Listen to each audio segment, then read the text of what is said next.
Wait, what is happening? We're going to record a promo We're right about now. to record an advert. We're going to record an Okay. advert. Hi, we're the D&D show, the Dungeons and Dragons. No, Fuck somebody it, else's no, go. job done. We are a Dungeons and Dragons actual play podcast, though sometimes we don't play Dungeons and Dragons. Sometimes we play other games like Call of Cthulhu. That's about all we've done so far. Scratch that. Take 4. Hi. Oh, you're a dickhead. You're a dickhead. Hi, my name's Luke. I'm the host of a podcast called The Dice and Die Show. What do you do? Well, largely we just play D&D, Dungeons and Dragons, but sometimes some other stuff too.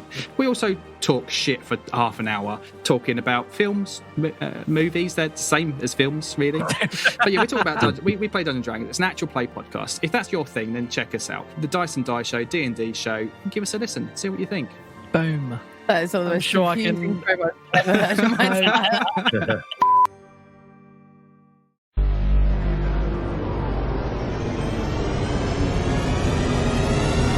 No, it's me that's talking. Oh, brilliant. Welcome to My Guy Reviews, the podcast. Welcome back, everybody, to My Guy Reviews, the podcast. I'm joined by my guy, Monkey. Is he there? Hello. Hello. Yes, How you doing? Very good. How are you? Haha, beat you to it. I'm good. Yes. Fine. You got There me you up go. in the morning, but it's fine. Yes, it's super early, but it's good. It's good. It's good. To be fair, like it's supposed in the UK, it's supposed to be winter. Don't always like down there, but up north, it's really nice up here. The weather's Getting good. milder Yes. at the moment. Yeah. I was never a fan of the warm winters. Because we grew up here when it was cold winters, when we had real winters, and the school heating would break down and they'd send you home. Yeah. Those things don't happen anymore. Kids just have to sit it out. We just keep them there. It was a simpler time, wasn't it? Yes. So we're back, another episode. Last week we spoke about the PlayStation Plus games at the start. Concrete Genie is out and available. We put some videos up online. It's a really cool game. You can use the PlayStation Move axes, which is really good for doing all your spray can graffiti and stuff. And it works really well because you have. I think I mentioned this on the kind of the review thing. You have a massive canvas, which is a wall, and then you can drag and drop however you want. So yeah, that really works well on there. Check it out. It's available for PlayStation people. And last week we spoke about Sonic the Hedgehog the movie, and that got me thinking about something. And I came up with one topic idea, but when I googled it, came up with 3 different ideas of that idea. So I'm going to stick to one of them. And then because it's easier, I think we'll stick to the easier one. Okay. And it just made me thinking about like Sonic the Hedgehog, like. How many people played Sonic the Hedgehog? How big was Sonic? Because I never knew anything about Sonic the Hedgehog. So I went into the movie. I think I played it a couple of times, maybe a handful of times at the most. I know you've played through the whole game. You've got more of a love for the game. But 1 and 2 I completed lots of times. 3 less so. And then you've got a whole slew of other games that I never really played a lot of. And so it just got me thinking about like video games, and I think we do talk video games, but sometimes on the back of something we might talk video games. We don't always dedicate a whole episode to video games. Okay. So I thought this week we'll do a full video games episode, and we will look at, as we did for movies, video games, TV, and all media. We did like media related franchises. Yeah, and that was the Christmas episode. So I thought let's do the biggest selling video game franchises, because so I did this and it came up with 3 different choices. One was the highest grossing, and I thought that's not always fair, because Tetris came out years ago, Space Invaders came out years ago, and they would have been a lot cheaper to purchase. Yeah. So that's not always fair. You can't say get a game that costs £50 today that cost a couple of pounds or £1 back back in the 80s, 60s, whatever it was. So it's not comparable. So I don't think that was too fair. So units sold as well. yes, this is based on units sold or shipped. So even arcades, and again, it's kind of skews it a little bit because stuff like Space Invaders was an arcade which would have just eaten up so much coins. So there would be no real way of knowing how much money it really generated for the arcades and everyone else. But they didn't register it, yeah. Exactly. So this is just a case of how many copies sold or shipped. So it's a bit more fairer. And then the other thing is, I thought we'll talk about a couple of games, but I think this list that I came up with here is the biggest selling video games of all time. Games, yeah, not franchises. So individual games, and we'll talk about a couple when we get to our list. So the highest grossing video games, and these aren't mobile games, so these are games that you bought a console for or played on your arcades or cassettes, floppy disks, PC related. And we'll see how many we can get through. And the biggest ones may or may not surprise you. We'll see. I mean, I've probably seen the lists before, and I think I will see some surprises if there's arcades on there. But definitely, I think the big surprise that I can spoil straight away, I think, is that you get a lot more Nintendo in there than you expect. So let's go ahead and see if I'm right on that one. So because the list I have is must have sold at least 20 million copies. That's the smallest list.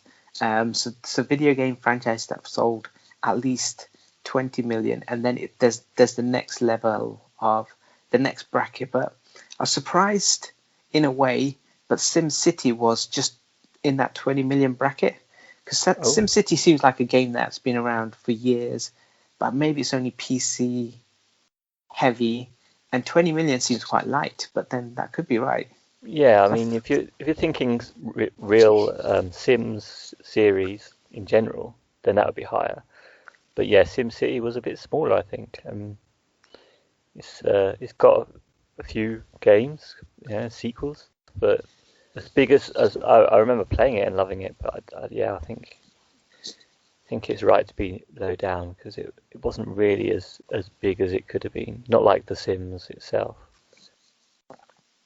Yeah, another game that's quite low down, which again surprised me, was Lemmings, because I felt like Lemmings was another video game that was massive, and there was various iterations available on mobile or other devices. So again, only 20 million sold, roughly. Seems quite low, because some of the games that franchises will get to higher up have sold a lot more than this. So I was a bit surprised at Lemmings. Prince of Persia, again, something that's about 20 million. Yeah. And even the Batman games, which kind of surprised me because I thought Arkham was quite big, Arkham Asylum. I thought the franchise was quite big, but I guess they're quite newish games, so maybe not so. Yeah, definitely the first Arkham Asylum, was it? Yeah, that became really well renowned, and also Lemmings, well renowned as well. Yeah. But yeah, I guess they just didn't have the launch to. They've got the reputation, but I guess they just haven't got the sales. And another one that's quite low down. Well, I say low down. These are still good units sold, I imagine. Mario and Sonic is 25 million. Mario and Sonic. Yeah. Yeah, so it's any crossover games that the two of them were in. Yeah. Oh, okay. Just not Sonic individually or Mario. It has to be both of them in the same together. Yeah. Well, so 20... They've only done so many crossovers though, so that's expected. I'm surprised it's there actually.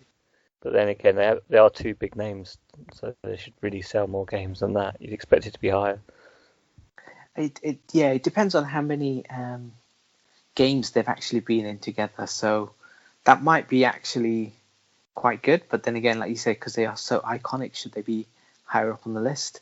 But so you have 1, 2, 3, 4, 5, 6 video games where Mario and Sonic have met, and they're all at the Olympics. Wow. So Yeah. 25 million. That's actually a really good number now. That's thinking pretty about it. good when you think about it. It's just Olympic Games, really. And I mean, I'm sure some people want Olympic Games, but from my experience back in the day of Commodore 64 Olympic Games, it puts me off still today. Like, it was literally bashing a button to make just bashing the one fire button to make the guy go faster. They weren't great games. I can't imagine the Olympics have got any better than that. I'm sure they have. No, they haven't. So basically, with the Wii, they were good because you had the Wii Yeah. controller and you could run. You could do like the throwing and stuff. So those bits got better. On the but then that also plays quite well into Nintendo Switch because of the way the controls work again. So those, yeah, the Mario and Sonic do work on the Nintendo system, but if you had it on your PS4, running would just, it won't work. You could still use the axes. But you'd have to keep clicking it, wouldn't you? Because you want it to run faster. Because if you hold down a button, like in a car racing game, you can hold down the button, brake at curves, and it works. But in a running stimulation, no. You're just going straight. Get two controllers and just have them in your hands. You could pick up the motion. Nah, it won't work. Let's say they've done incredibly well. So what we'll do, we'll run down the list, and then if there's any that are on the list you want me to tell you how many units it sold, I can tell you that. No. So what I'm looking at is at least 100 million plus sold copies, okay? Yes. Or shipped. And it's entire series. So coming in at 22 is The Legend of Zelda. Woohoo, celebration. Well done, Zelda. Zelda. 103 million copies sold. Did you play a lot of Zelda games? Or any Zelda games? You've never played a Zelda game? I have played Ocarina of Time, which was the big hit of N64, the first 3D game. Yeah. I played that at uni. You might remember that. You were around then. I played that on PC at some point, and I've got it on a console. I got a console especially to play it as well, like retroactively. And also I've played a little bit of the original. I guess I must have played it a little bit. It's quite hard, the original. I find it hard. Top-down style game, single screen each time. And Breath of the Wild just looks amazing. I do want to switch someday just to play Breath of the Wild. It's that game sold like 20 million plus copies. It's just critically acclaimed. It's it's one of those games where Nintendo know what the hardware is going to be like. They build the game specifically for the hardware, which is the problem with Cyberpunk, where they've released the game, but they've not thought about all the various versions that are dropping out, and it works so well. It's so immersive, and it's I think when it came out, a lot of people call it like a masterpiece, one of the greatest games of all time. It's got so much great love for it. So I think that's one of the reasons why I'd buy a Nintendo, because I feel every so often there's a super cool game that they release that you can't play unless you've got a Nintendo. Yeah. Well, that's the thing with Nintendo, is that they've got all their own franchises that you can't get anywhere else, and this is just the first of many, I think. So we'll count this as one. I'm going to try and count the number of Nintendo things here, because I think there's going to be a lot of them. And I mean, Zelda started off as a sort of exploring game as well, which is great. It's in a time when you were generally going left to right or just action, you actually had to explore the world. And of course, all games do that now. All games, or not all games, but a lot of games are open world. You just go out and explore the world. Yeah. Pioneered and Zelda by had Zelda.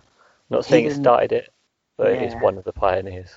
And it had lots of hidden little areas, and if you went into certain rooms and you did certain things in a certain sequence, it would then take you to another place. What a casual fan would do is walk into that area and look at the room and there's nothing in there, walk back out and think, why did they make that? When a true hardcore fan would have read some of the information that was given prior and would know what to do in that room and be able to explore further. Yeah. I mean, even the first game, I think, would be quite hard to just... It's not linear. You need to practice and maybe talk to your friends at that time before the internet to find out the ways to get there. Yes. To get to the end. On the playground, you have to talk. When you had to talk to people, instead of just Googling your answers, when you'd have to say, I'm stuck on this bit. So you just go down here and do this, and it makes Link naked, and you're like, oh wow, is that real? You keep putting in the buttons, it doesn't work. You won't take his little green outfit off. Because there were liars in those days as well. There were a lot of people, and a lot of people didn't know who Zelda was or Link's. They kept calling the elf Zelda. Zelda, exactly. His name's not Zelda, it's Link. Zelda's the chick, the lady. The princess. He's always working for. Yes. He never seems to have rescued her enough.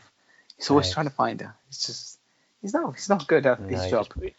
He puts in all the effort and never gets anything out of it, really. Typical man. As we go through each one, I'm going to get you to rate them in our traditional video game rating, which is PlayStation or Xbox. So Legend of Zelda, where does that fit? Now, do we have to explain our rating? I was gonna rate it 22. I think you said it was number 22 on the list. No, so is this a PlayStation or an Xbox? Where would you put this? It's PlayStation. Great series. Yeah, so our rating system when it comes to video games is PlayStation, the far superior console, or the Xbox, which is the other thing. There could be a third category, which is Switch. No, Switch there is no. I want it, but I can't even get it. It's so good. No, so good, but I can't get it. You did this last time. You bring up a third category, and it doesn't make sense. We're either PlayStation or Xbox. There's no in between. I'll stick with PlayStation then. Okay. The next one on the list is a game which I haven't played. I played one version of the series, and I've seen the movies. It's, of course, Resident Evil. Ooh, okay. So tell us a little bit about Resident Evil. Or have you played many of them? Have I played? I've played all of two of them, I think. I think two. 5 and 4. No, I played what's it called? The Biohazard. Well, Biohazard is an alternate name anyway. For Resident Evil, that's the Japanese name, I think. And I've played the most recent, number 7, the one I played that in 3D. That was quite fun. Played that in VR. We talked about it before. So number 7 is Biohazard. Yeah, they just call it Biohazard now, but they're kind of combining the names now. It used to be that all of the games were called Biohazard in Japan, I think, where the games originated. And I also played 2. I've got 2 on PlayStation 1, a pretty old game.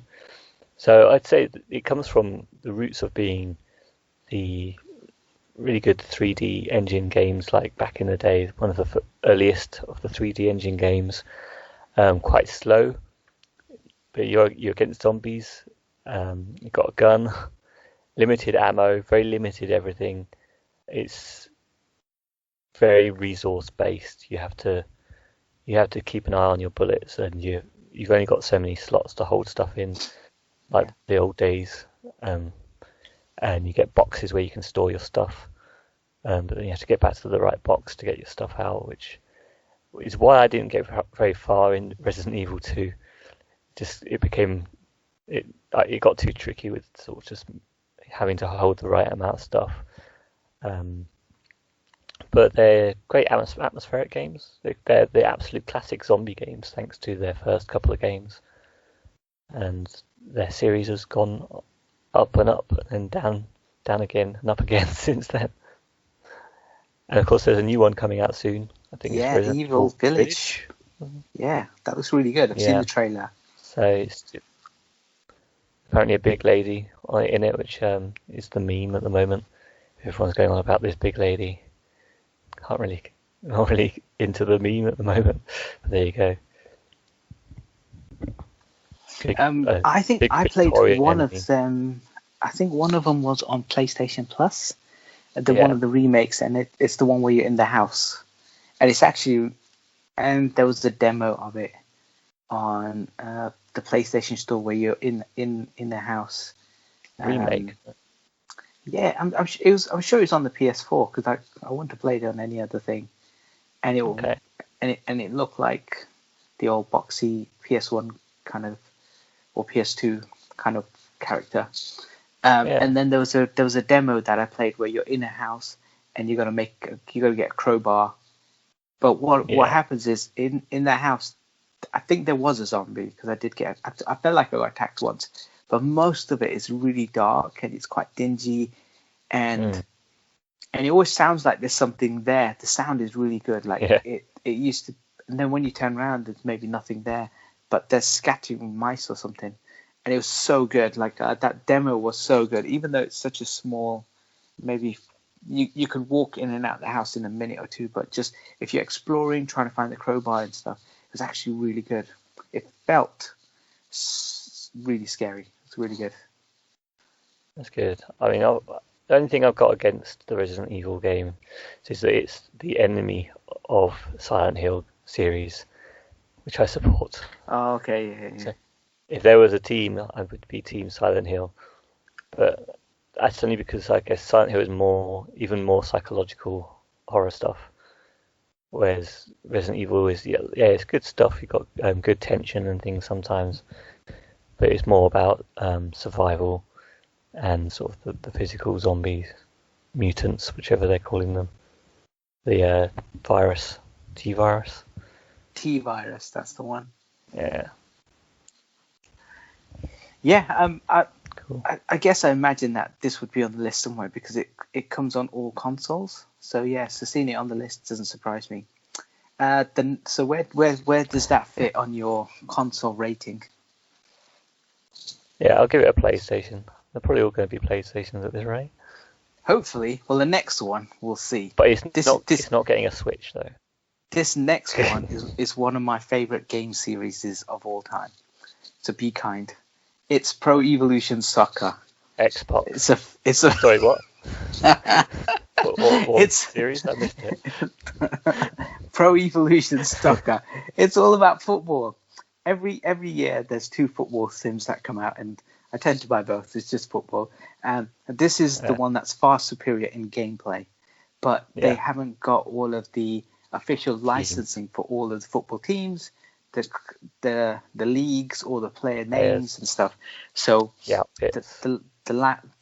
outfits, yes, their kits and their badges and stuff. So you can download patches, and people put time and effort in fixing all of that, and so you can download it every year. Someone will make a patch. It's easier on the PC than it is on the PS4, because on the PS4 you gotta put the patch on like a external hard drive, and then you have to fiddle around with it, and then you can install it. But every year it's the best for gameplay on the pitch playing football, but for if you want to actually immerse yourself in the real world of football, in actually being in a proper league or playing in the other tournaments that spawn off being in the league, the transfers and stuff, this isn't for you. This is just for when you've got people coming around or you want to play online, a real football sim. That's what Pro Evolution gameplay. This one. Exactly. This is the one you play. Yes. So where do you put this? I think I'll let you do that. You have to choose this one. I haven't played it, so that's only fair. Oh, you've never played a Pro Evolution Soccer series? No. Yeah, that's true. So this is an. I've played. Yeah, I had actual soccer on the PlayStation 1.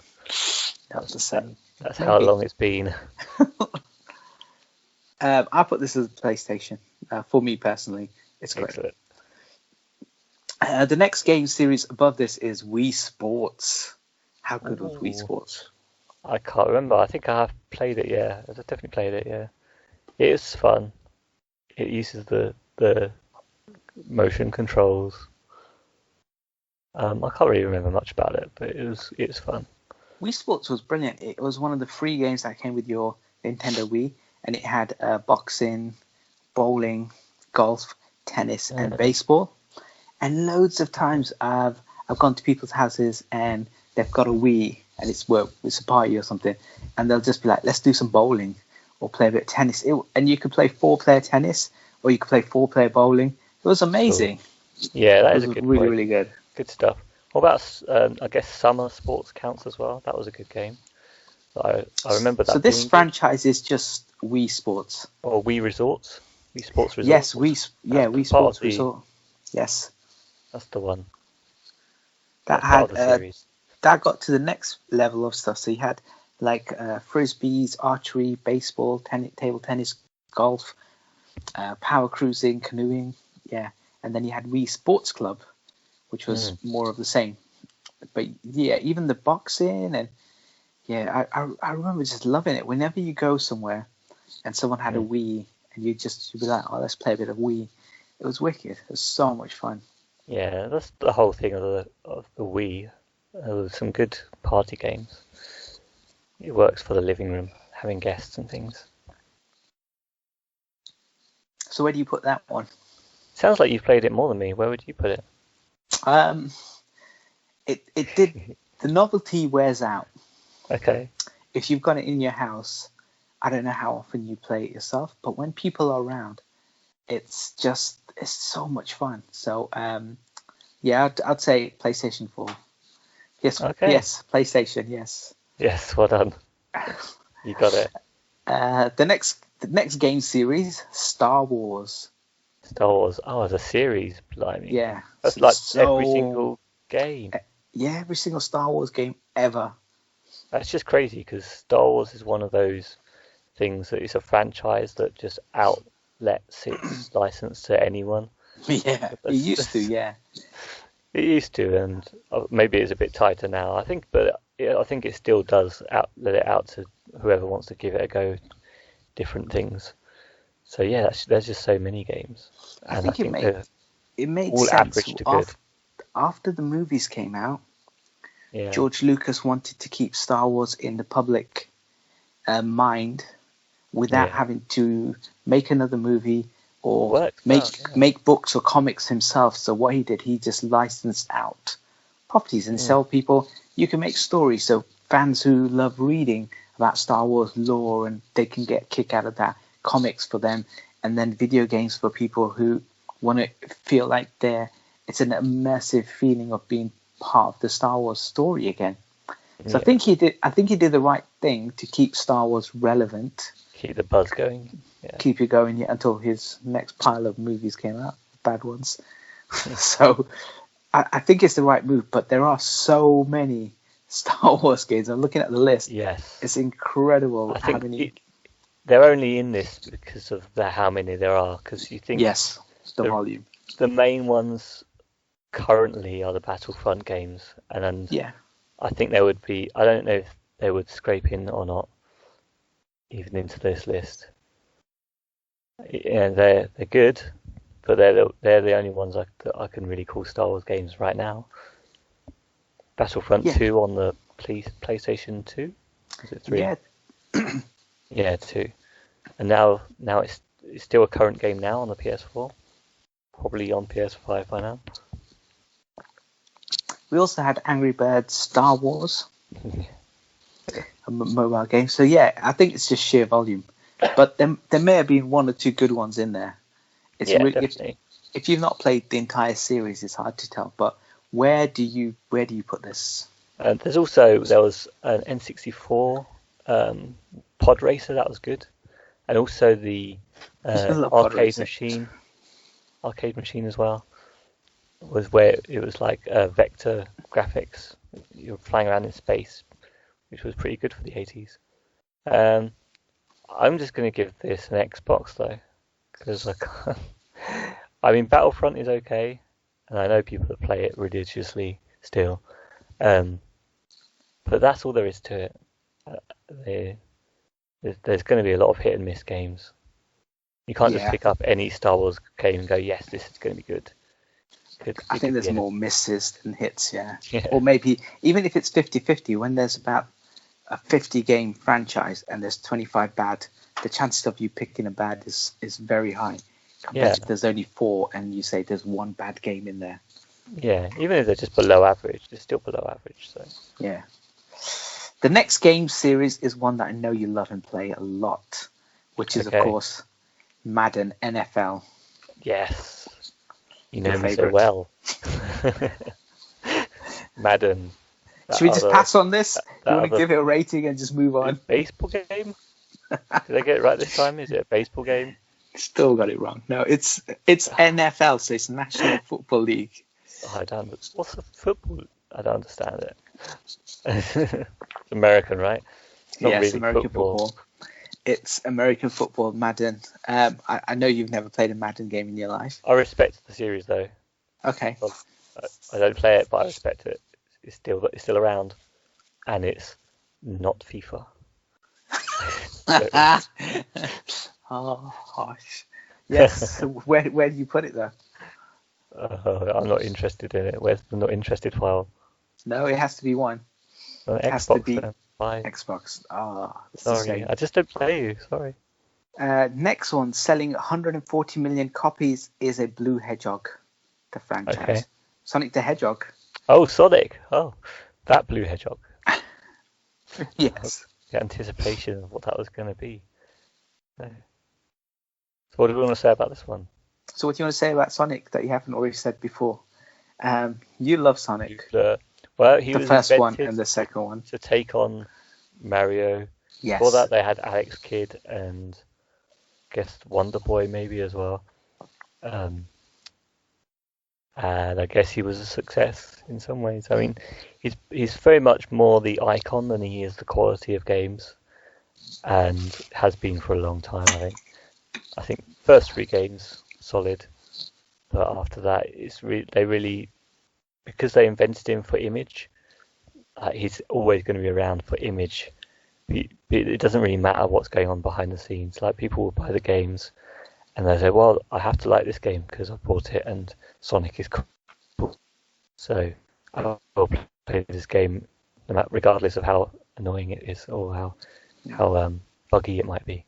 But, that's what I will say about Sonic. But when you think about so far in terms of character, like Sonic is so recognizable, so iconic. Yeah. So is Zelda. Even though not many people may recognize Zelda, but if you think Resident Evil, what's the most iconic thing in there? Like a zombie, maybe. Yeah. Pro Evolution Soccer. It's a guy playing football. Wii Sports, Star Wars. They've got iconic movie characters, but do the video games have someone this iconic like Sonic or Zelda? And I think you're right. He's transcended just video games, and he's become a pop cultural phenomenon. And he's just going to be around for many, many, many years to come still. Yeah, so I guess he gets a pass for that. So where does he fit in the scale? For him or his games? The games, not him. It's always the video game franchise. So you got to think of it as a franchise as a whole. Every single game. As a franchise and his games, Sonic is actually an Xbox. Oh man. Apart from maybe Sonic 1 and 2, and some people like 3, the rest are hit and miss. So it brings the whole series down. But obviously, he's an iconic character in himself. So you see Sonic on a box, you want to buy it, right? Yes. But I don't want to. Oh, poor thing, man. Sonic, you tried. The bucket. You thought I was a Sonic fan. I am. I did. I genuinely thought, because I genuinely thought you were a Sonic fan. Maybe I thought too much of that. Yeah, I mean, to be fair, like Zelda as well had good games and had maybe some averager games. No. But they've carried them pretty well. In general. So yeah. The next one. 150 million copies sold, 25 games released. It's Need for Speed. It's a racing game.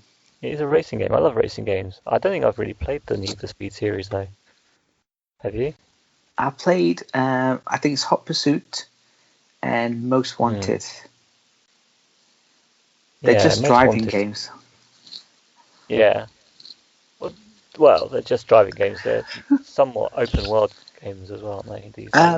Yeah, now they are. So nowadays, I think you do a race, and it's more like Fast and Furious / other kind of things where you then have a garage and you start buying upgrades. So if you win more races, you can do that. And there's more of a story they've tried to put in there.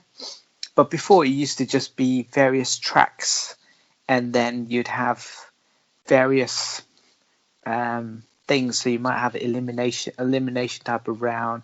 You might have one where you have to outrun the police, or you have to catch someone. Those kind of, whatever the things were, and you have to try and get as many stars as you can in those races. That used to be the things that Need for Speed. But yeah, I never really got into the newer Need for Speeds on the PlayStation.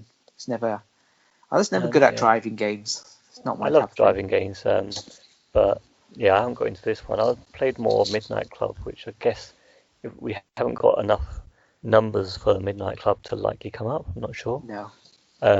So I'll just talk about that instead, because Need for Speed I didn't play.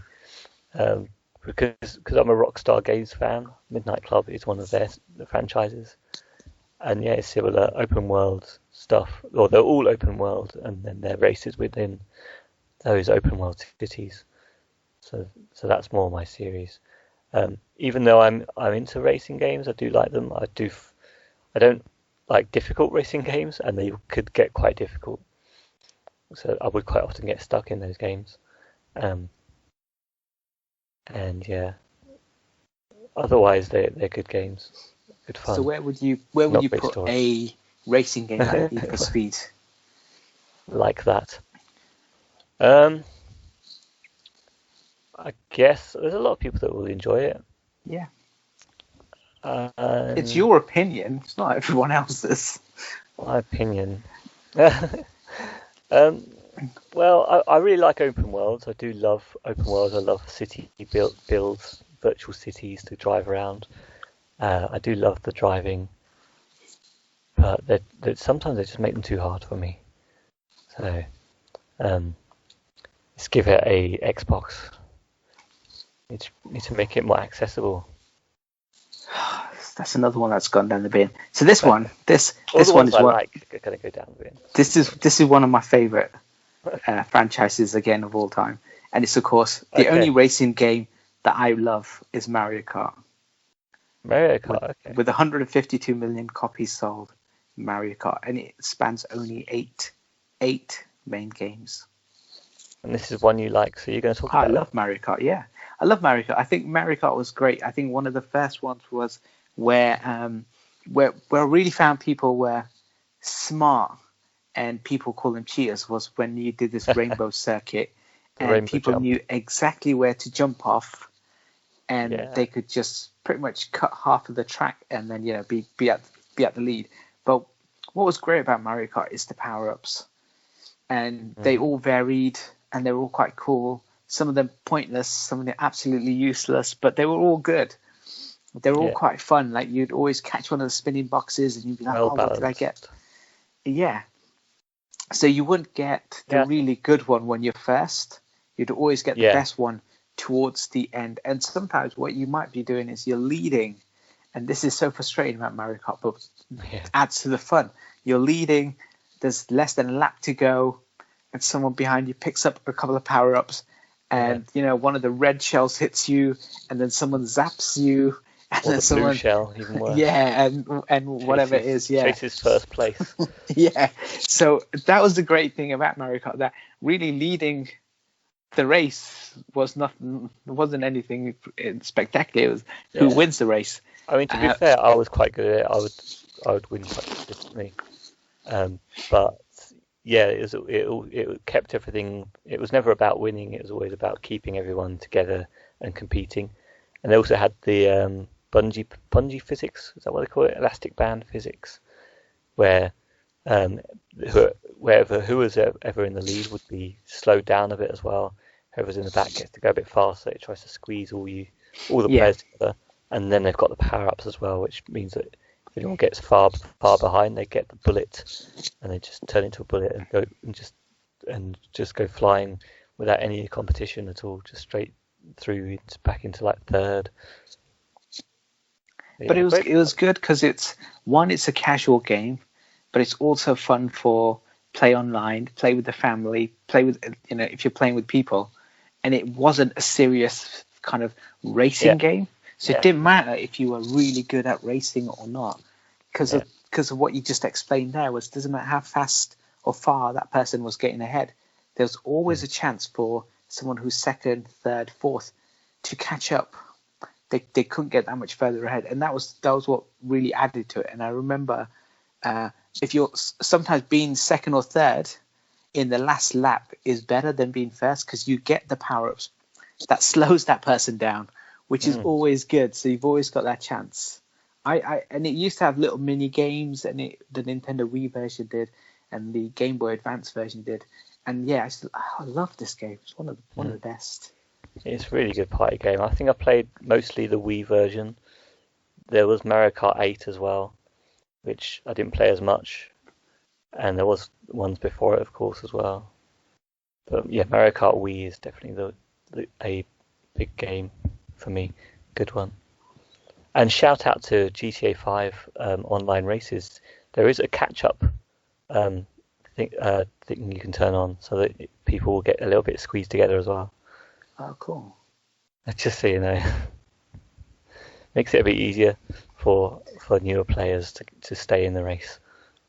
That's more my type of thing. I can't play it. I always have it switched on. I always have it switched on, and now slowly, because I've done that for years, I've become a worse driver because I've had it on. I used to win the races without catch-up all the time. Not anymore. So, where do you put this one? This one is a solid PlayStation. Brilliant. Next is another video game series that I love, and you hated the first one and you never went back to the series, and that is of course Assassin's Creed. Aha, yes. So the first one. I think you should talk about this one. The first one, granted, Mev came out and it wasn't as spectacular as people thought it would be. And yes, it locked off certain areas because you had to explore the area you're in. Some of the missions were very repetitive. Yes, climb a tower, jump up to the top, do the spin, hiding in bushes, assassinate this person, run away. That was the first one, granted, right? But then I feel the game got so much better. Like number 2 was really good. Brotherhood is great. I enjoyed 3. A lot of people didn't like 3 and Revelations. Black Flag again is really good. And I think I played Odyssey as well of late, and that's just crazy.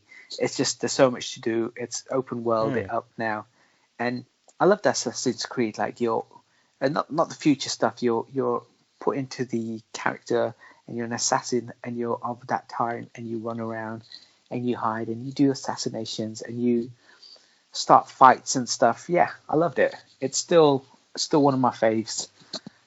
Yeah, I'm gonna give it some credit. There's some certain games that I play that are slightly weirder that I've found are good because they've had a background of, they've started off as a game a long time ago and they've just got better and better until they're just even if they're weird games, they're just made so well and have such high quality. So I shouldn't have started Assassin's Creed from the beginning when I started the series, because it was already out, but there were a few games out already when I decided to start from the beginning. So I think I need to start in the middle and appreciate it for what it is. Because some games just get better. Number 2 and number 3 definitely, have got better. So the difference in kind of like what people were criticizing, I think what they initially did, they tried to get one Assassin's Creed game out a year, which is never a good thing. So when the first one came out, it's looking at about 7 out of 10. A couple of people give it 9s. I enjoyed it as normal, but yeah, average about 7 for the first one. But when the second one came out, now the same people were giving it 9.5s, 8s, 9.4s. So straight away, people were like, "Yeah, this is a vast improvement. Now you could do things that originally were blocked off in the first one." We understand where you kind of were going towards, but you released the first one because I guess you had this. I'm not sure, but it was a good starter. But I think the second one and onwards, second and Brotherhood, definitely incredible games. Yeah. And then there are some duds in there as well, but generally, I love the series. You've played them more then, so what are you going to give it? For me, it's a PlayStation. There we go. Even though there's bad ones in the series, it doesn't matter. I can live with it. Are there really that many bad ones later on? I mean, by halfway through, they're just, as far as I can tell, from Black Flag onwards, it's just phenomenal. Yeah, it gets. The thing is, there's a few, because what happened was they released 2007, 2008, 2009, 2011, 12, 13, 14, 15, 16, 17. Well, so you had like a release date every year.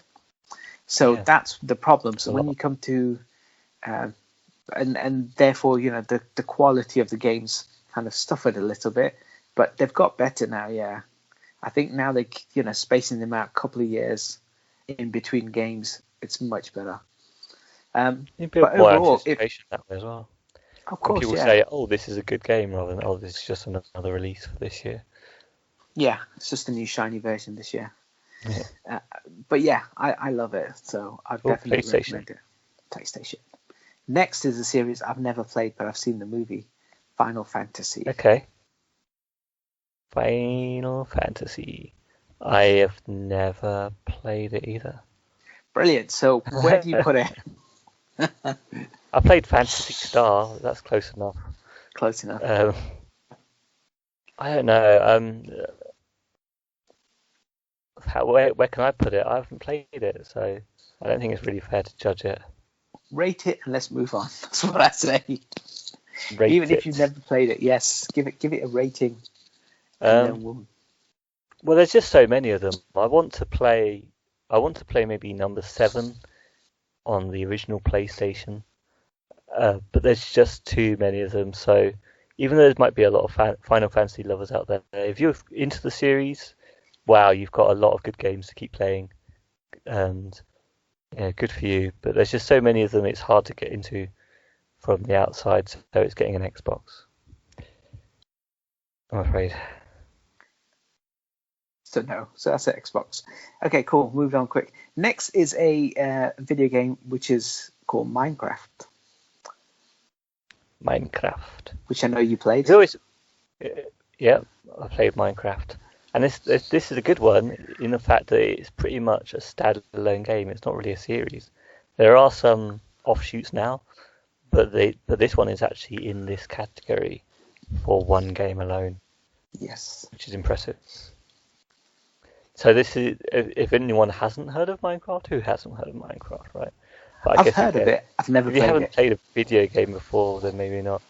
But it's the thing, you'll see it. It's the blocky looking game. Yes. Right, that's what it looks like.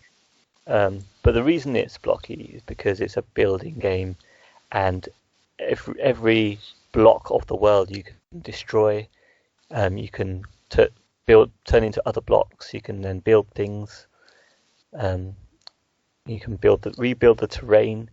You can, as the word craft in there indicates, you can craft weapons and things, and different, like you craft a furnace, you can craft chests and stuff. And the mining bit, of course, you can dig down and looking for gold. Mostly you'll be mining coal and iron at first to get your first weapons and armor together to protect yourself. And it's a great multiplayer game as well as single player game. Every night in the game there's a day to night cycle, and every night that comes, the zombies come out and skeletons. So you want to get armored up, or you want to hide because they will attack and kill you. And also there's these giant spiders which are quite scary, who are just dormant in the daytime, which is cool. They just don't do anything to you in the daytime, but as soon as night falls, they want to attack and kill you. And they're scary, with huge black spiders with red eyes, scary in the dark. And it's very much an open form game as well. Like, it hasn't really got a story. It just drops you in. I think the tutorial teaches you a lot more these days, but it used to be that you just had the task of sort of building your shelter to hide from the zombies, building a door, making a little house basically, and then you're on your own. But the actual story goes forward that you need to kill certain things, get certain items and things to build towards finding a specific place in the massive world, and then transport yourself to. There's two different extra dimensions apart from that, but eventually going to kill a dragon, which is called the End Dragon, which it wasn't even in the game at first either. It sort of built up over time, the game, and it's still building up. It's always being updated. Like they built an end game into it where you could kill the Ender Dragon, and. But then what happens? You can still play on, can't you? Even after the end game? Yeah, you can still keep on playing. It used to be that you killed that and you could get an egg, you get a dragon egg out of it. But now I think they've made it so you can actually respawn the dragon. There's also other things you can kill and do. It's really not even about that. Like, you might do that once, but it's more about the infinite possibilities of building. You can build entire towns, entire cities if you want. Yeah. Some people build. You can use triggers and things and little electronic circuits that they're really quite big because they have to be built on the blocks, like 1 bit per block, and these big in-world blocks. But you can build all sorts of crazy things. People have built entire computers, like working computers within the game, on the PC at least.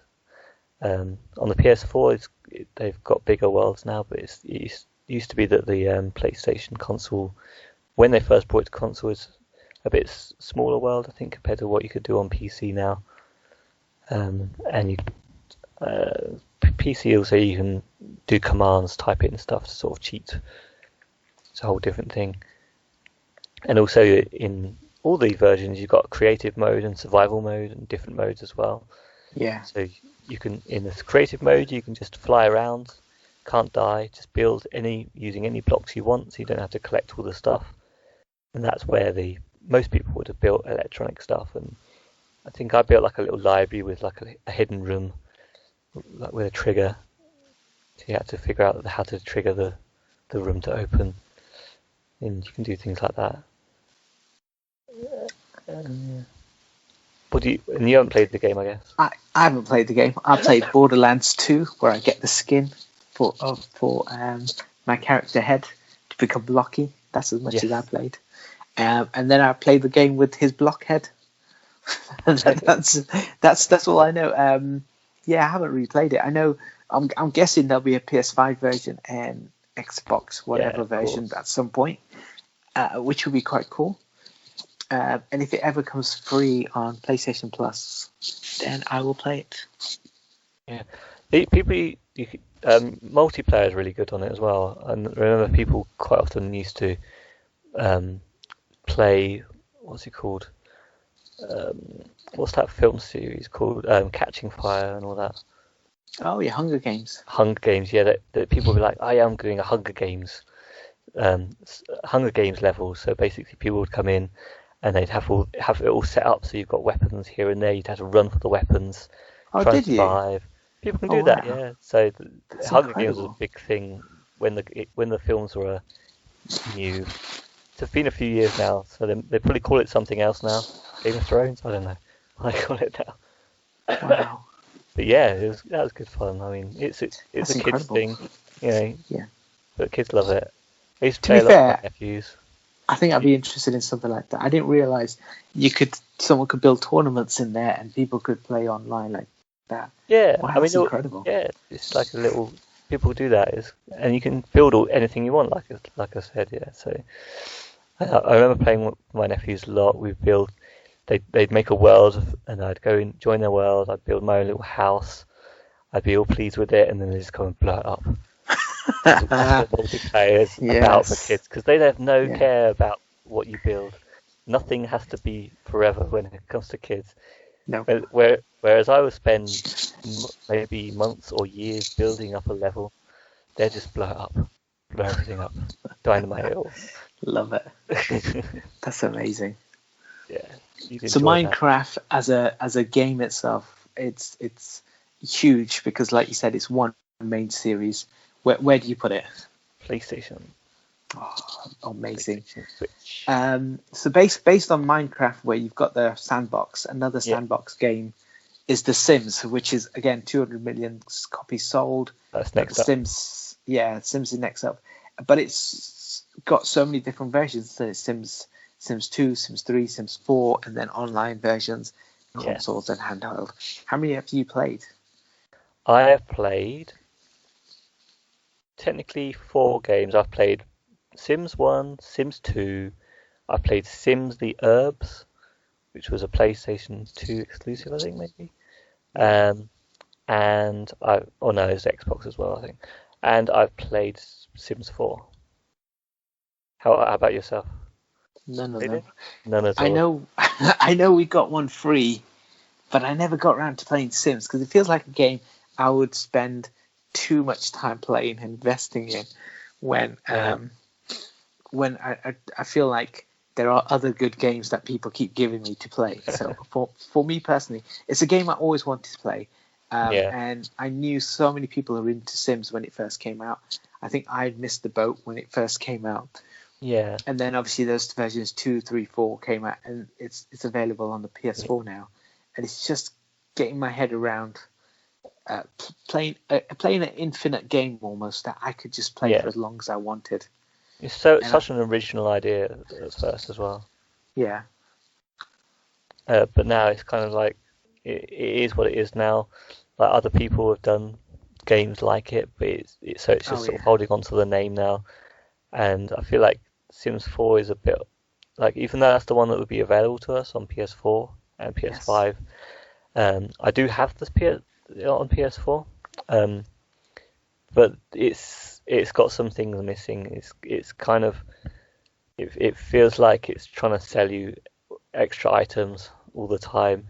I guess it's EA. They're kind of famous for it. Yeah, loot boxes. Yeah, it's just everything costs so much, and they're trying to sell you the bundles, the like extra items and things.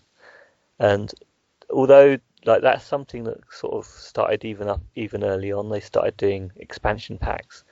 But back in those days, like you'd actually buy the box for the expansion pack, and it would be worth buying. But now it's kind of like they just want to rinse you. Yeah. So these days it's a bit tougher. I would recommend this game still today. Just go back, see if you can get it working on a PC. Play Sims 2. Just play that one because it's got tons of expansions. You can probably get it cheap or might get it off Steam. Yeah, pretty inexpensively. Yeah, and I think you could even get it quite easily free if you want to do nefarious means. It's an old game, just to try it out. It's just such a more fun game. And I think the first game is good as well, but it's like that was the origins of it. It's like isometric style, fixed camera, I think. Whereas I think you start to have some movement, a bit more freedom in Sims 2, and you've got everything you need really for that sort of game. Because the further games make it more, obviously the graphics have gone higher detail, but you don't really need high detail on a game like this because it's all about having sort of the basic bits, building blocks, and then building up your own imagination of what your world is. Like you have it all ahead of you, but you can put yourself into it, and you can make characters that look vaguely like people you know and things. Whereas Sims 4, you'd have to do a lot more detail to to get it looking like someone you know. So like you can put in less effort for Sims 2. And I've not played Sims 3, but I've heard Sims 3 is okay as well. It's really Sims 4 where it sort of seems to have dropped off. Yeah, I think the loot boxes thing is for another day. I think at some point we'll delve into where that came from. But I don't mind paid DLCs if they are actually expanding the gameplay and giving you more hours. I think we did this with Borderlands Report Game of the Year editions, and that includes multiple DLCs and other get it all at once. Yeah, other bits as well.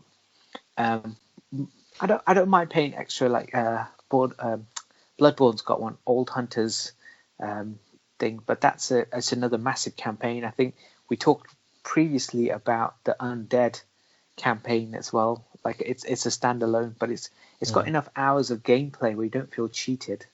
And I think the loot box system, even when we played Shadow of Mordor recently, it's like, here's a loot box, pay a couple of pounds, and you could potentially get a good orc, or you can get a good piece of training. But you could grind that from the game, but they're trying to get us to buy it. And one of the game series that comes up later is notorious for that as well. And again, it's EA.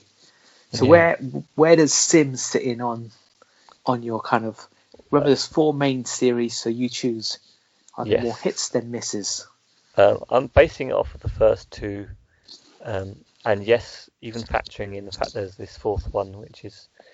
You can still mess around with it, you can still play with it, and you can probably do more things than ever before in terms of what you can do. So I'm going to give it a PlayStation. And I should point out actually what the game is. It's basically it's like a doll's house simulator with a people simulator as well, sort of combined. And that's what it is. And the people live their lives. They might die. They might have children, depending on what version you've got. You can do different things. Get a career. Yeah. Go to school.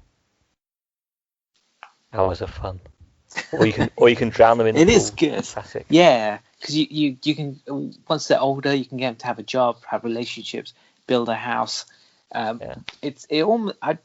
seen a few people play it. It feels like it's a never-ending sandbox of a game. Yeah. And then you can trap them in that house. Yeah. Trap them in that house, set it on fire. Stop feeding them, yeah. Some people play it just for that. So it's a bit like SimCity as well. Some people, you want to build it up and then you send Godzilla or a UFO to come and destroy everything. I love SimCity because I'd build roads around my city, people come in, and then I'd close the path out of the city. Nice. So they're stuck. I just see what they did. It was brilliant. The Sims is like that. The next game of the series is the Lego series. Now, Lego's a bit tough to kind of say because there's 85 video games. Have you played any Lego games? Yes. I've played one good one, and I've played a couple of just the regular standard Lego games, which they seem to be quite funny. That's what they come out as. Yes. So I wanted to play them before, but I just feel like the gameplay most of the time in the Lego games is just bash stuff, and the bits come out, and that's all it is. So it's very easy, accessible for kids. Yeah. But there's very little to it for me. Yes. Apart from the one game, which is Lego City Undercover, which is basically Lego version of GTA. So I love it. I played a few as well. I played Lego. I played Lego Batman. I played Lego Avengers, Lego Lord of the Rings. Okay. And Lego Incredibles. Looking at the list, trying to remember which ones I played. You've played all the sort of standard type. I played all the ones that franchise into other things. They play very much the same. So if I'm playing that's the thing. I've not played Harry Potter one, but I'm imagining if I played Harry Potter or if I played as Jurassic Park, the world and the environment feels Lego-y, but it's really good in that the Avengers one, you can play as so many different Avengers, and Iron Man flies around. You can play as Cap, he's got a shield. That's cool. So those things are really cool. But you're right, it is a kid's game. Like you'll get to a point, and there's a little puzzle to fix, and they're normally not that difficult, but you might have to bring in the right Avenger to do something. So Bruce Banner, for example, he's the Hulk. smashing stuff, but sometimes you need Bruce Banner, the scientist. So you got to press a button, become scientist, and do. I enjoyed it. It is fun. It's not a game that's going to be too difficult, but it's very accessible, and I think that's why it may be so successful. But it is 85 different adaptations. This is a lot of games, yeah. Yeah, Lego City Undercover does the same sort of thing where you have to have the right characters, but it's all open world. You can come back later and deal with that stuff. So I think all the other games are linear. They're generally telling the story, go through each level by level. So yeah, Undercover is great because it's just open world. It's a brilliant game, and you get to, rather than being characters, you can change between. You've got sort of archetypes you can change between, and there's even like a little farm area, so you can be almost like get on a horse, be like you're in Red Dead Redemption, then go over to the city, get into a car. Now you're in GTA. It's like everything in one. But the series as a whole, well, you've played more of the actual games, the basic format. So you tell me, you decide. I love them. I think I've said this before. In the franchise versions, I've not played too many. But does it get a pass? Where does it sit? I think there's so many different franchises that if you like movies things, if you like other franchises that they own, yes, because you've even got Star Wars, you've got so many different. So I think it should appeal to you. It's a pass from me. Excellent. PlayStation. Okay, so we're into the last 6. We'll rush through some of these because you've never played any of these. Yes, of course we have. 270 million copies sold. It's the Grand Theft Auto series, which I know you hate. Yes. You've never played before in your life. No, I've never even mentioned it today. It's like a minute. Constantly, yeah. GTA, obviously, straight off the bat, it includes a heap of games, but has there been a bad one that you played? Start with that. No, never a bad game. Well, I was kind of annoyed with GTA 2 at the time, but that's only because they took GTA 1 and just made it look shinier, and I didn't like that. That put me off. But then they brought it into the 3D world. It's all good again. GTA never a bad 3. game. I think the step up between 2 and 3 is massive. A bit like a bit like Fast and Furious. They stole the DVD player. Now they're saving the world and stealing money from espionaging and stuff. It pretty much went from kind of this bird's eye view of a map to now more of an open world.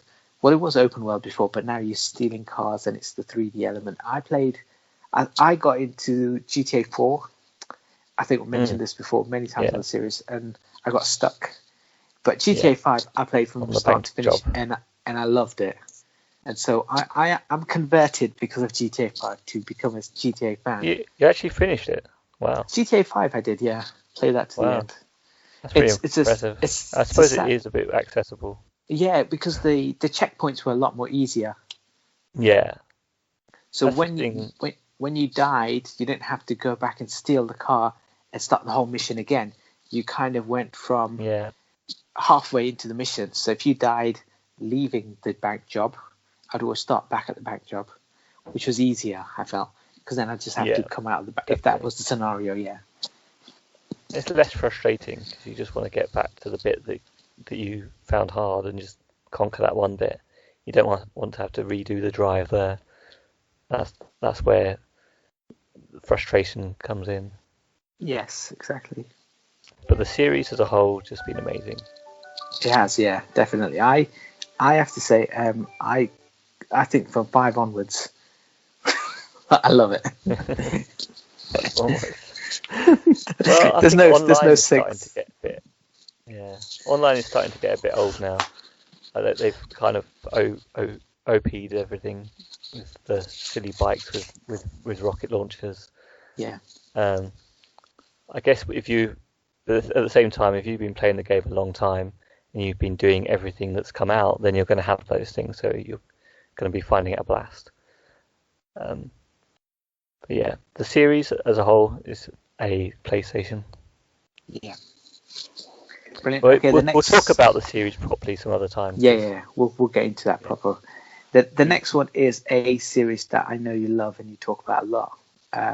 This is dear to your heart, and it's Call of Duty. Call of Duty, yeah, brilliant game. Well, the one with the zombies on it, all right? I played that one. Yes. So you're going to say anything else about Call of Duty? First player shooter. It's a massive online world where children mock you for playing it. Yeah, I mean, it's a bit like GTA Online, you know. Kids playing, swearing at each other. The words that come out of those mouths, 10-year-olds, is incredible. Exactly. So if you like that sort of thing, go ahead. But it's an Xbox for me. Okay, moving along. We're now into 1, 2, 3, fourth highest. I've taken a couple out, but this is the fourth highest grossing video game franchise of all time. 325 million sold. It's FIFA. I haven't played FIFA. You go ahead, talk about it. FIFA is like it's Pro Soccer except with more teams. It's Pro Evolution Soccer, but they own all the licensing for the football teams, the football leagues. So you can pick a team in the lower leagues and work them up to the top of the Premier Leagues, play European competitions. You get World Cups. You get to play in the European Championships. You have the official licensing, the badges, the kits. The commentary's better. Do you have to pay extra for certain teams or anything? No. It's EA, right? Yeah, no. So EA do something called Ultimate Team, and that's where they make their money. So that's where the loot box system comes in. So Ultimate Team, you have to have loot box. So I play FIFA or Pro Evolution Soccer, and I'll play the management mode where I get to pick a team and I manage the team, take them through the ranks or whatever it is.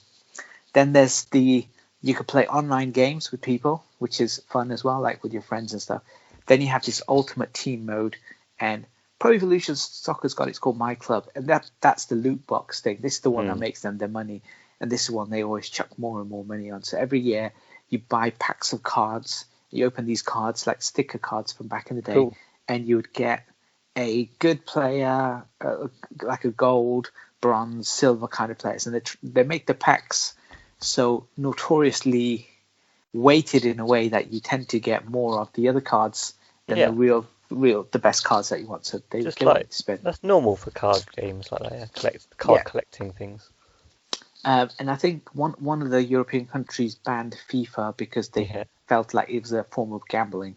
Yeah. Because of the loot system. Boxes. So in terms of gameplay, Pro Evolution Soccer was always better, but in terms of like overall, all the other elements, that's what FIFA has. Yeah, and you have to remember that those elements are important to your gameplay experience. Yeah, so it is, because I think to be able to pick, especially if you're in whichever country, you could pick a team from your own league because you know it quite well, and you can take them up through the ranks because it might be the team you support, and it's in FIFA while it might not be in Pro Evo. Yeah. So for that element, FIFA wins. What if they just made a football game where you could name all the people yourself and craft what they look like? And you can. There's an edit. You've got an editor mode, and you can edit players. You can just edit everyone in. No, it just takes too long. League. That's not what you pay for, is it? That's not what I pay my hard-earned money for me to then do that development for them. You're just paying someone else to do that. Okay, that makes sense. I'm outsourcing it. So that's PlayStation the or Xbox? Fourth highest selling. For me personally, it's weird because there are some good series where the gameplay is good. Yeah. But overall, the gameplay tends to be average to poor. Okay. But it has everything else, which is what I want in the game. So I have to say PlayStation. Yeah. I hate to say it. Okay, so we're into the top four, but I'm going to take the fourth one out because I feel it doesn't really make sense. Okay, well, we might talk about it later. But number 3, Pokemon. Just mention it. No. There's another one. Yeah, we'll talk about it later. But Pokemon is number 3. Yeah. How many Pokemon games have you played? We talked about Pokemon the movie. We did. How we enjoyed it. And I think you said you haven't really played a lot. I Of the think Pokemon I've video played games. none at all. When Pokemon Go came out, I would have played that, but I had a Yes. Nokia phone at the time. I still do actually. So I just drew a little Pokemon look like a camera on my phone that didn't have a camera. Just pretended I was playing it because my phone was an old mobile phone, so no internet, no nothing. So that's the closest I've got to playing Pokemon. I haven't even played the card game. We watched the movie. But I watched the movie, and it was a good movie. It was a good movie. So based on the movie, where would you put Pokemon? Ryan Reynolds. Ryan Reynolds, yes. I mean, PlayStation straight away, yeah. I've never played the games, but people love it, and they are. But it's not what other people are doing. I know, it's what we do. So I've never played Pokemon because it's never been on my PlayStation. But I have played Pokemon Go. It was good. I enjoyed it. So I agree with you. The top two high-selling video games of all times is Tetris, number 2. Yes. I played that one. One of the best. Yes. Not even Nintendo's game. They stole it. Nope. They sure did. But they're the ones famous for it. Brilliant. Yes. It's a game where you line up a line of 9 blocks, I think it is, 9 wide, and then it takes away those blocks, and then you get given more blocks, and you just got to keep the blocks from building up too much. That's it, right? That's all there is to it. Yeah, it's just and as you go up the levels, the faster the blocks start falling down. So after you get to level 10, they really speed up. And there used to be a cheat on Game Boy where if you press the set button when the game started up, you can get it to go on to that quick mode straight away. Yeah. So you'd start on the very fast mode straight away. Why would you want that? Because it helped tune your reflexes for when you got there. Because by the time you got to level 10, you were maybe halfway up on your screen with blocks, and now they're coming back quicker. It's too late. To practice and to be able to be good at the game, you practice on the hardest level, and just master that. And then when you played it at normal speed, you were like, okay, I can handle this. And when you got to level 10, it kicked up to the next level. You're ready for it. And there are so many different spin-offs, with Tetris similar to Bejeweled. Yeah. But the core game was amazing. Like, it was such a simple game, simple idea, but it's just blocks, and you had to just stack them. It was amazing.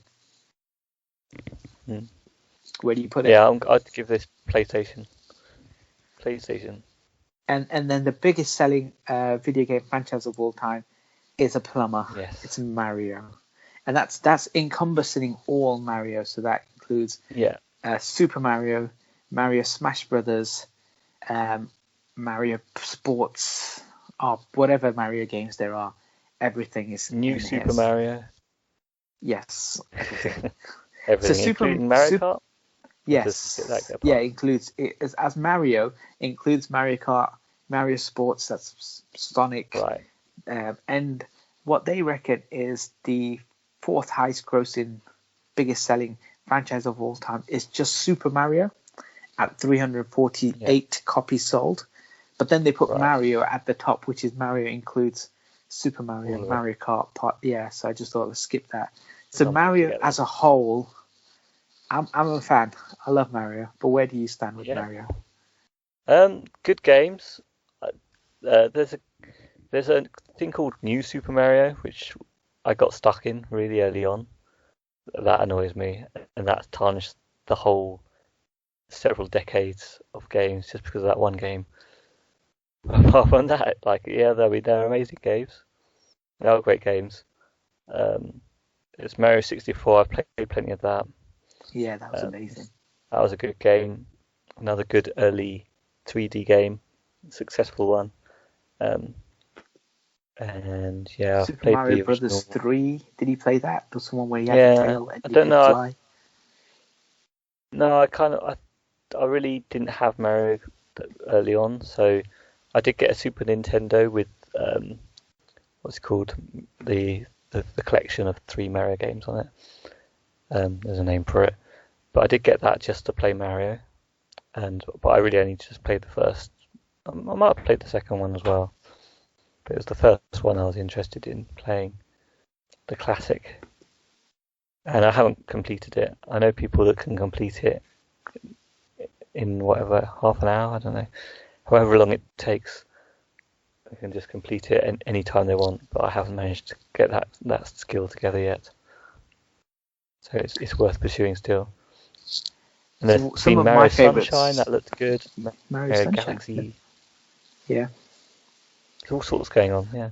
Yeah, so my favourites from back in the day, obviously Super Mario Brothers 3, which is incredible because he used to fly. Then the Game Boy versions of Super Mario Land, which I loved, and then Super Mario Land with the 6 coins where you wander around trying to get these 6 golden coins after finishing the boss bit. Then Wario Land, which was Super Mario Land 3, which was again amazing. I think when you're younger, all of these games were incredible Mario games. And then he's been in Mario Karts, the N64 you mentioned, which is amazing. And I think there was one for it was either the N64 or the Wii, which was the one where he had it's one where I think it was the Star one you mentioned, where he could jump from planet to planet, and he did loads of adventures. And again, that was, Galaxy. That's it. Yeah, that was again really well received. I say there's more hits than there are misses in Mario. Well, you've played more, so you can give it the rating. Yeah, because even if you exclude like all the others and you just concentrate on core Mario, just the Super Mario Brothers, not even Smash Bros, which is really good. It's an incredible franchise. Just the core Super Mario games, not even like Donkey Kong, because you forget he's in that. Yeah, I loved Dash as well, Mario Kart Dash, Double Dash, where you had the 2 characters, which I don't think that was well received because they never did that again, because you could swap between the 2 characters, so you had the different specials. Cool. A bit like, well, not at all like it, but Sonic and its Sonic Transformed, Racing Transformed. They did that once and didn't do it again, even though it was successful, so kind of strange. Yeah, because everyone said that Mario did it better. I think I might have changed my rating on Sonic now. And then Super Mario Run, which was on the ISO of recently. That's just the one where you just run across the screen. Yeah, typical mobile game. I thought you said there's no mobile games in this, though. So. There shouldn't normally be, but in all the iterations of Mario, he's been on the mobile games as well. Yeah, true. Does that mean it gets a pass? Oh, of course he does. Yeah, Mario's the best. Excellent. So I think that means that all of the games, apart from Madden, got a PlayStation approval rating, because we basically chose whoever played the game to rate it. Yeah, well, no, because Resident Evil, and Sonic, Final Fantasy, Star Wars. Yeah, there's a lot neither of of us have misses. played them. Yeah, it's true. So that's all the they say biggest selling video game franchises of all time. Yeah. Now, so that made sense, and then they had one which is the highest grossing, which I thought was a bit unfair because it doesn't really. It's not the same comparing units compared to how much a game costs today to when it used to cost back in the day. So yeah. Cool.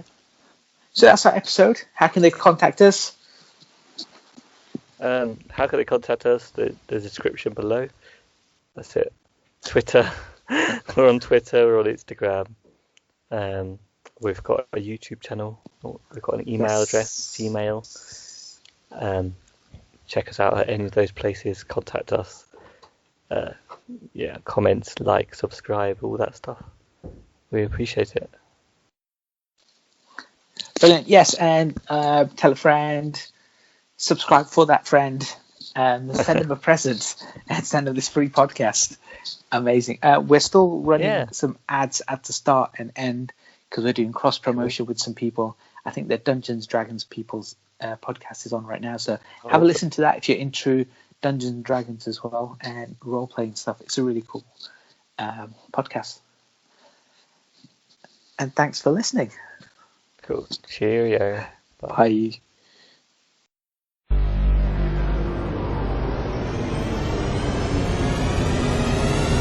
No, it's me that's talking. Brilliant.